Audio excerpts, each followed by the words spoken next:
Hey church, I'm Eric and this is your Midweek Moment.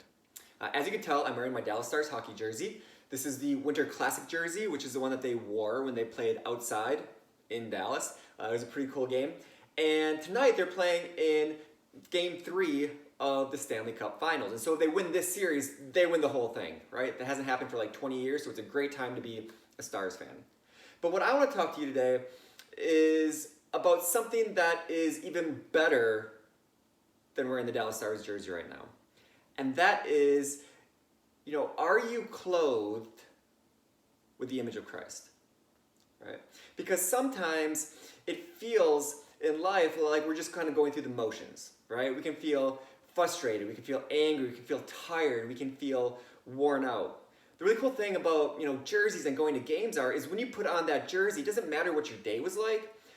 As you get that jersey on and you're heading towards the arena, right? Whether it's Dallas Stars, whether it's the Cowboys, Mavericks, whatever it is, you're feeling energized. You're feeling like what's going to happen. You're ready to be a part of what's going on.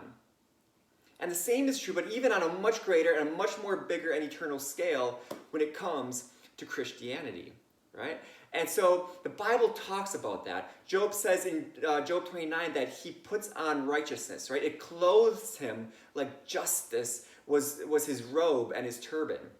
In Galatians, Paul says, for all of you who are baptized into Christ, right? If you bow the knee to Christ and you worship him, you've clothed yourself with Christ. You have taken off your old garments, right? And you've put on the new.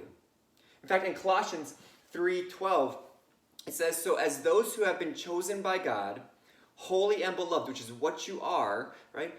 Put on or clothe yourself with a heart of compassion, kindness, humility, gentleness, and patience, right? Because when we're clothed with Christ, all of a sudden we're clothed with his attributes as well, and we're able to follow him. And it doesn't matter what our day was, how frustrating it was, how angry it was, how kind of it might feel like you're just going through the motions day after day after day.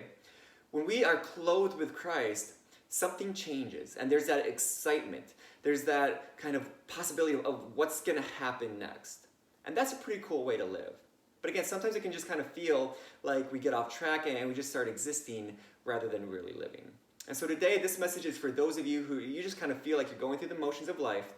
And I want to take this time just to remind you real quick that you have been clothed with Christ Jesus, right? And there is an amazing hope and expectation and wonder at what he's going to do through your life. Thanks, and we'll see you on Sunday.